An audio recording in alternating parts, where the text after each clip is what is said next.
Shalom saudara, kita masuk episode 365. Pertanyaan pertama. Shalom Om, Eras ini saya yang itu loh Om, yang kehilangan anak ketiga di UK, United Kingdom, usia 34 tahun. Ya, namanya tidak saya sebut di sini. Saya tahu yang nanya ini sering doa bersama. Om Eras, saya ingin mengucapkan banyak terima kasih untuk integritas Om memilih mengkhotbahkan suara Allah Bapa di hari Minggu tanggal 16 kebaktian sore. Yang Om bilang nggak jadi melanjutkan khotbah pagi karena tuntunannya beda lagi detik terakhir. Saya ada memimpin doa pagi Om, pas banget. Ketika mau mulai nggak berapa lama Om juga memulai Truth ID. Tapi bedanya saya perkara secuil. Mengumpulkan teman-teman Bible Study, ibu-ibu muda untuk belajar disiplin rohani. Isinya sih saya bawain pengajaran Om Eras, cuma nggak sebut nama saja karena sensitif di konteks doktrin lama saya. Begini Om, sudah beberapa minggu lamanya saya galau, tersudutkan dengan rasa bersalah bahwa saya tidak konsisten. Seolah-olah ada suara yang menyalahkan saya berubah-ubah selalu detik terakhir. Jadi semua catatan saya buat doa pagi ini selalu detik terakhir nggak terpakai Om. Padahal saya sudah terlanjur bilang ke teman-teman besok kita bahas A atau B. Banyakan nggak dibahas karena detik terakhir saya nggak damai sejahtera. Pesan Tuhan beda lagi. Sejak hari itu saya bertanya sama Bapak di surga, maaf saya mau tanya apakah betul saya nggak konsisten dan bisa berpotensi ditinggalkan orang-orang. Lalu akhirnya saya dengar khotbah Om yang tanggal 16 sore. Nah, itu rasanya seperti saya leganya bukan main, seperti ada batu kilangan terangkat dari beban hati dan pikiran saya. Terima kasih Om selalu mencontohkan integritas kesetiaan mutlak kepada Allah Bapa. Taat gila. Senang saya dengar kata ini. Taat gila. Saya praktek habis-habisan semua yang saya dengar dari Om. Dan batin saya bersaksi sendiri bahwa apa yang Om ajarkan itu betul-betul firman yang hidup dan organik. Bisa berubah saya lapis demi lapis. Bisa berubah saya lapis demi lapis. Salam tiarap 2022 Om, hehehe. Di dalam doa saya selalu membawa Om dan sekeluarga supaya terus dijagai malaikat-malaikat dan tentara surga demi terlaksanya keinginan hati Bapak sebelum kedatangan kedua. Salam tempur Corpus Delicti Om.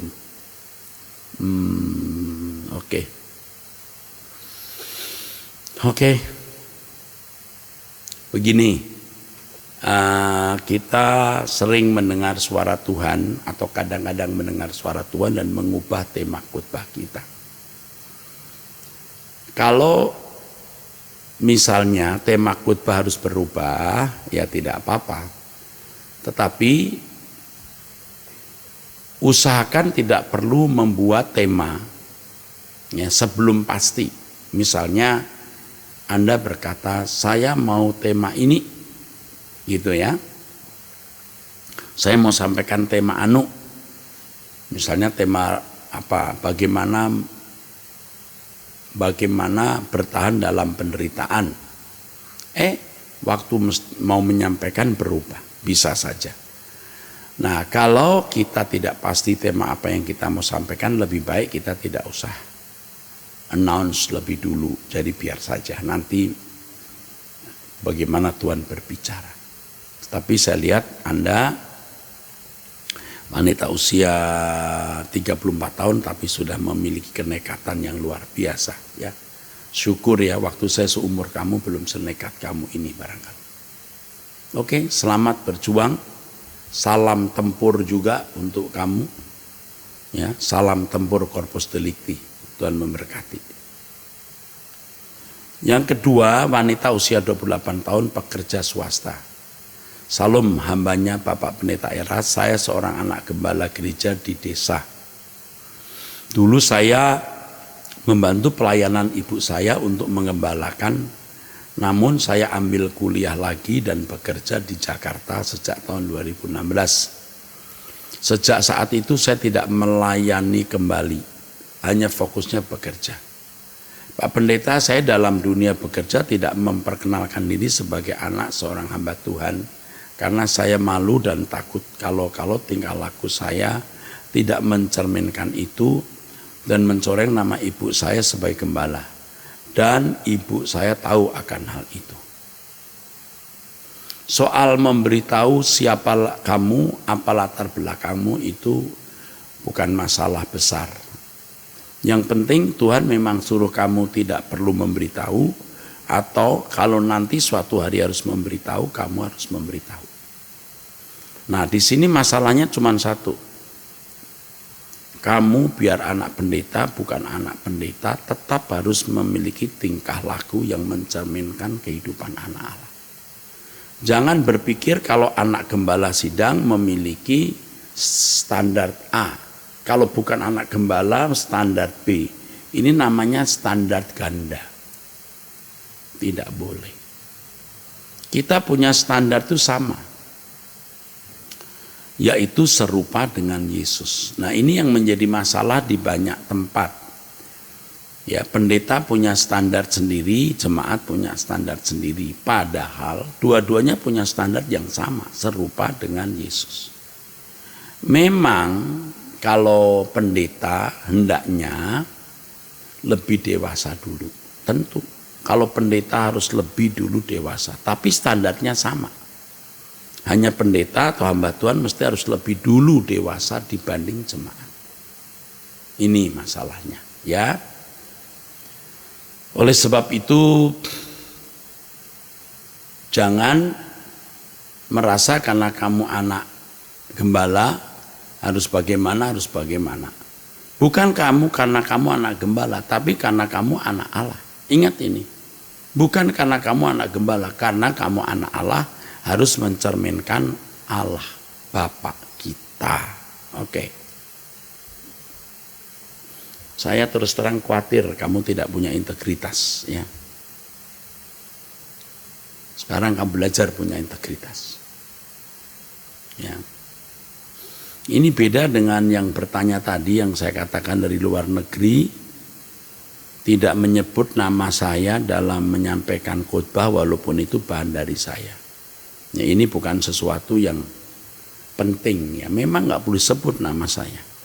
Apalagi ada gereja-gereja yang memang mendengar nama Erastus sudah ada sedikit resisten, ya, karena banyak bullying, ya. Sesatlah, inilah, itulah. Ya, tidak perlu disebut. Yang penting kebenaran disampaikan. Nah, kalau kamu juga tidak perlu harus menyebut nama anak gembala, tetapi kalau suatu hari harus menyaksikan bahwa kamu anak gembala, kamu harus ada saksikan.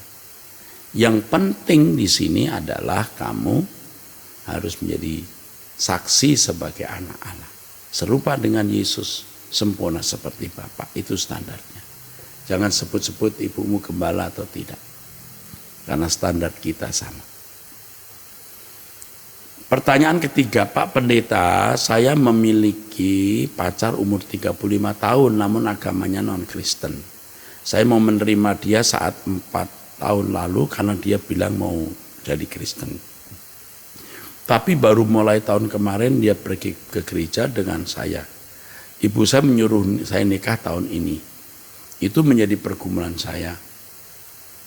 Padahal sebelumnya saya santai-santai saja karena target nikah saya umur 30 tahun. Sekarang kamu umur berapa, nak?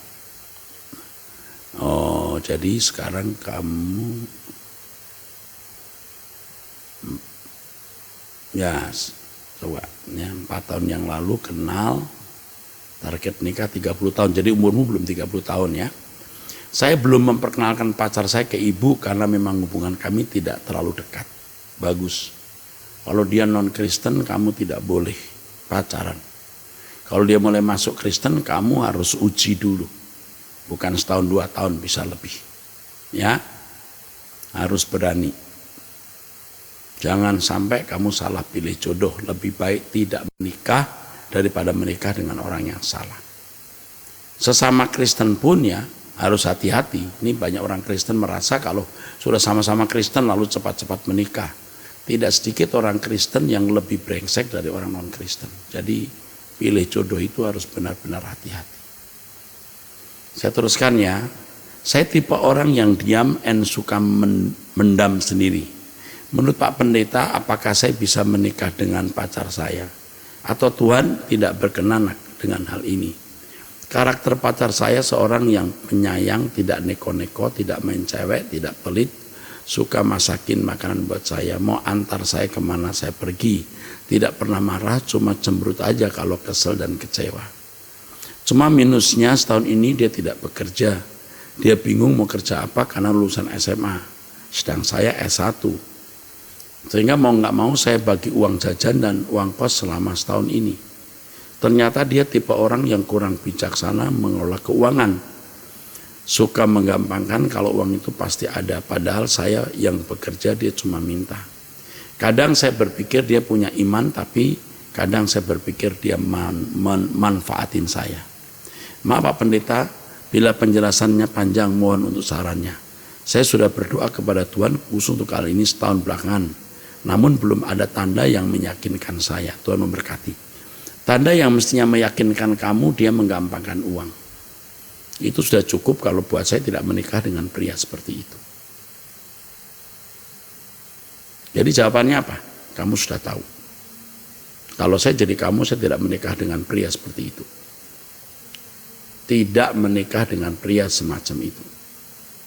Dia pria bermasalah. Yang kamu katakan dia nurut, ngantar kamu kemana-mana. Ya iyalah, dia cuma lulus SMA. Dia juga kamu kasih uang. Ngerti? Ya, kamu tahu jawabnya kan? Jangan takut tidak menikah, pasti masih banyak lagi.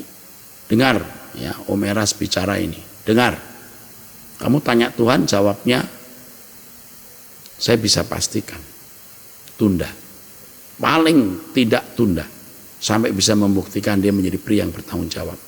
Umur 35 tahun lalu masih mau terima uang dari pacarnya, itu sudah. Oke? Usia 35 tahun, Bo, masih mau terima uang dari pacar, mesti malu. Ya. Mesti malu. 4. Ini dari Sidoarjo. Salam Pak Erastus, saya mau bertanya dan sharing Pak. Saya seorang ibu rumah tangga usia 28 tahun memiliki seorang putri masih bayi dan suami umur 32 tahun. Kami sering bertengkar Pak. Kebanyakan karena sensitifnya keluarga besar kami yang berbeda ras dan agama. Suami saya selalu mendahulukan kepentingan keluarga besarnya. Sering saya sakit hati juga karena suami sering memarahi saya atas tindakan saya yang tidak benar dengan keluarganya. Banyak sekali. Saya merasa tidak adil akan perilaku suami saya. Keluarganya membenci saya karena menurut saya bukan orang yang kaya dan keluarga saya bukan dari rasnya.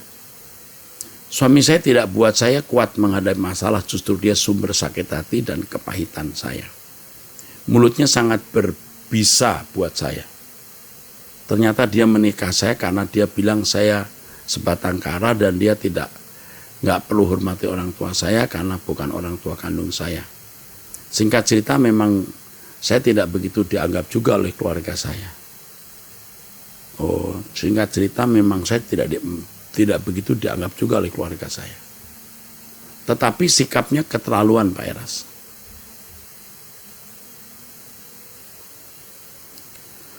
Katanya dia balas dendam karena perlakuan saya sama keluarganya yang tidak pantas. Padahal sangat jelas bahwa keluarganya tidak menyukai saya. Dan dia ajak saya cerai karena dia mau umur panjang. Tidak mau mati cepat. Tidak mau bertengkar sama saya lagi. Saya jawab tidak mau karena saya mau menjadi keluarga utuh bagi anak saya. Sehari-hari sudah seperti biasa Pak. Kami sudah berbicara, bercanda. Namun saya sama sekali tidak disentuhnya. Dan saya merasa hambar. Sering ingin gantung diri. dan ingin selingkuh karena saya haus disayang. Pak Eras, bagaimana saya mengatasinya? Dan kekosongan tidak lagi ada. Terima kasih sebelumnya Pak Erastus, Tuhan Yesus memberkati. Yang pertama, kamu disayang Tuhan dan kamu berharga di mata Allah. Walaupun tidak berharga di mata suami, tidak berharga di mata keluarga sendiri, dan tidak berharga di mata keluarga suami. Jangan itu dijadikan masalah. Setan memang mau kamu hancur, binasa. Tapi Tuhan ingin kamu selamat. Ya. Tuhan ingin kamu selamat. Tuhan sayang kamu, ya. Di sini tidak ada nomor telepon kamu. Ini masalah buat saya, karena kalau masalah seperti kamu sampai mau gantung diri ini mesti dilayani pribadi oleh seorang konselor. Saya tidak tahu mengapa kamu tidak taruh nomor telepon ini. Ya, yang pertama, kamu disayang Tuhan, kamu berharga di mata Tuhan. Yang kedua, kamu harus melihat putrimu yang cantik, yang masih bayi. Kau bayangkan kalau putrimu suatu hari terlunta-lunta ikut orang, maaf ya, lalu mengalami sex abuse, lalu besarnya jadi hostess, ya, jadi PSK, nggak kebayang kan? Tapi itu bisa terjadi. Kamu bayangkan itu. Supaya itu tidak terjadi, kamu jangan meninggal dunia buru-buru. Nanti kita meninggal dunia pada waktunya. Jangan egois. Kamu egois. Suamimu jelas egois. Dan suamimu memiliki tingkat kekejaman yang lumayan. Saya tidak katakan tinggi sekali, tapi lumayan tinggi. Dan kamu sudah menikah dengan pria seperti ini, ya sudah. Nah, yang ketiga, jangan banyak bicara. Baik kepada suami maupun kepada keluarganya. Lalu yang keempat, belajar mengalah. Orang mengalah itu tidak kalah. Mengalah itu untuk menang kemudian hari. Suatu hari pasti kamu dibuat Tuhan menang. Ya. Kamu bisa disalahkan, tapi kamu tidak bisa dikalahkan kalau Tuhan di pihak kamu. Mengenai kasih sayang tadi, kamu harus menguasai diri. Setan akan memberi situasi di mana kamu memiliki kesempatan selingkuh. Dan itu bahaya sekali. Kamu menghancurkan hidupmu, anakmu. Nah, ini bahaya sekali. Jadi yang satu ini tidak boleh kamu pikirkan. Apalagi disentuh, dipikirkan pun tidak. Selanjutnya ikuti terus Truth ID. Di acara Wanita Surgawi kamu akan mendapat kekuatan, doa bersama saya. Kamu akan dapat kekuatan, dan kalau kamu punya nomor telepon, kamu kirim ke saya. Nanti kamu akan didampingi konselor. Kuat. Hidup ini singkat, ya. Hidup yang sesungguhnya nanti di langit baru, bumi baru. Di dunia kamu tidak menjadi orang beruntung di mata dunia, tapi kamu orang yang memiliki hak istimewa dengan keadaan yang tidak beruntung itu.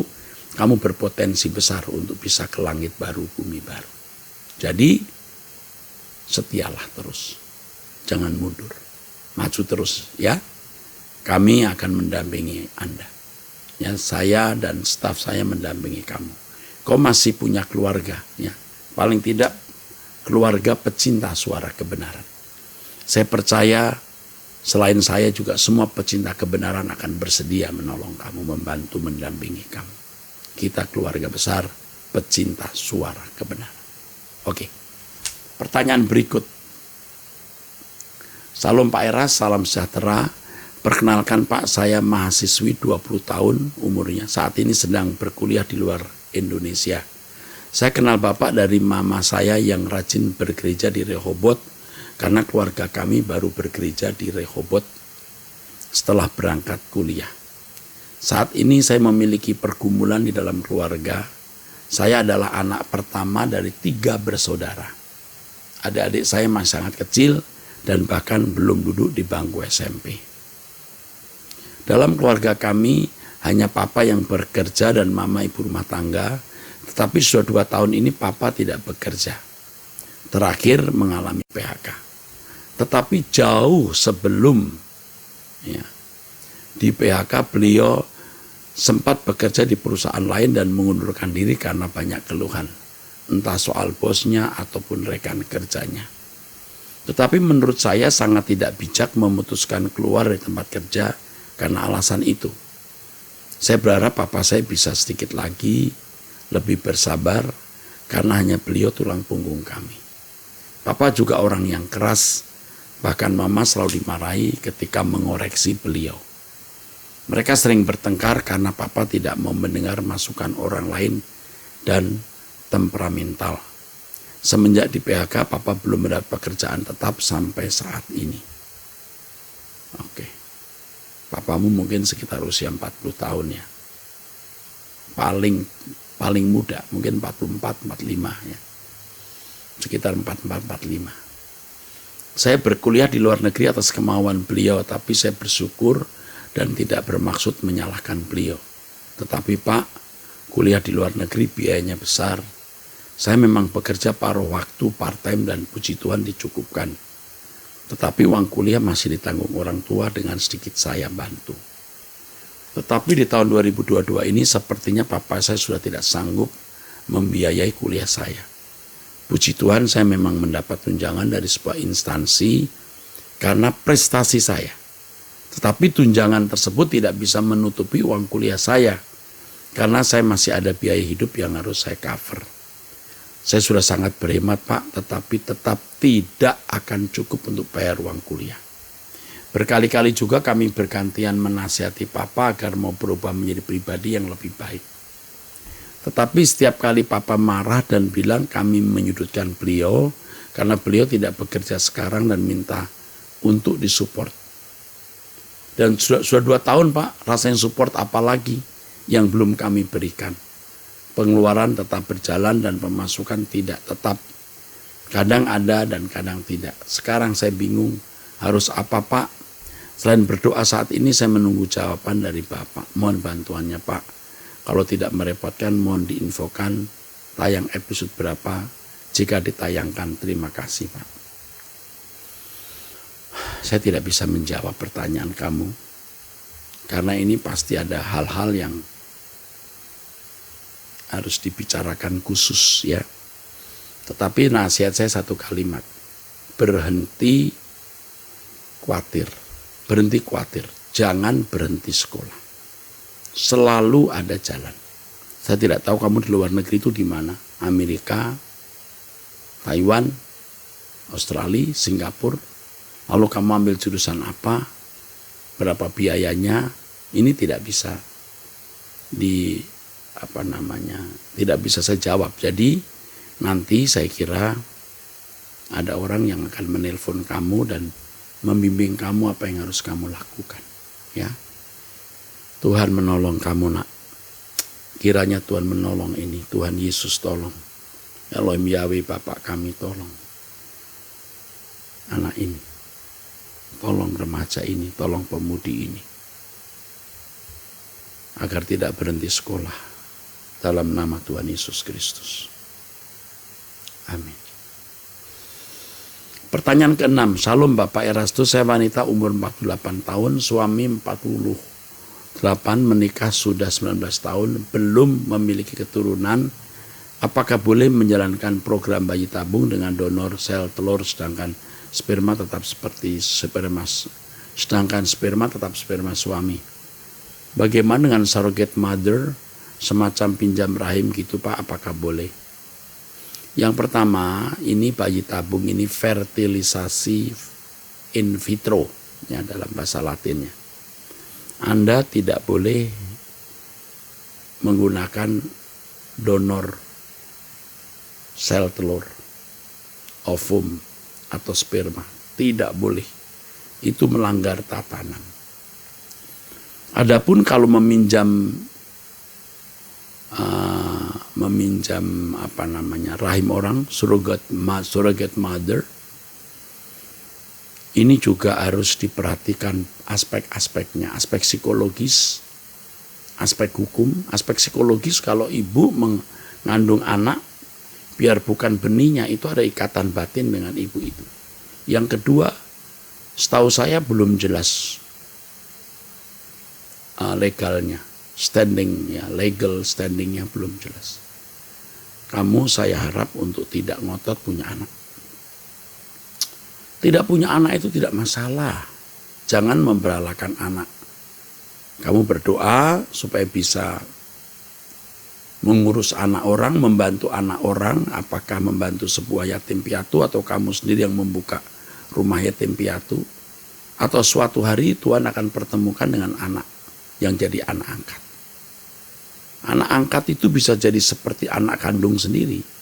Anak kandung kadang-kadang tidak sesetia anak angkat atau adopsi. Tetapi kalau mau adopsi harus benar-benar tanya Tuhan, Tuhan mengizinkan tidak. Karena tidak sedikit orang-orang tua yang mengadopsi anak tidak minta izin Tuhan, anaknya akan bermasalah, lebih bermasalah dari anak kandung. Jadi kamu sebaiknya fokus saja ke Tuhan dan kerajaannya. Jangan fokus ke anak. Ya minta petunjuk Tuhan untuk hal ini. Jangan ambil resiko. Bahkan seandainya bayi tabung tidak menggunakan donor. Tidak menggunakan donor sel telur atau donor sperma apalagi. Walaupun tidak menggunakan surrogate mother. Itu pun harus ditanyakan Tuhan. Apakah bayi tabung yang kamu ikuti atau fertilisasi in vitro yang kamu ikuti itu sesuai rencana Allah. Itu pun harus ditanyakan kok. Ya, oke. Cukup. Pertanyaan berikut.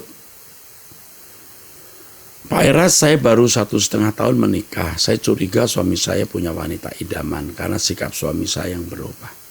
Dan saya merasa tidak dicintai. Dan suami yang mulai tidak terbuka masalah keuangan. Dan kemudian semuanya sudah saya ungkapkan kepada suami apakah suami punya wanita idaman. Namun suami berkata tidak. Dan suami sudah mulai berkata jujur perihal pendapatan yang dia terima.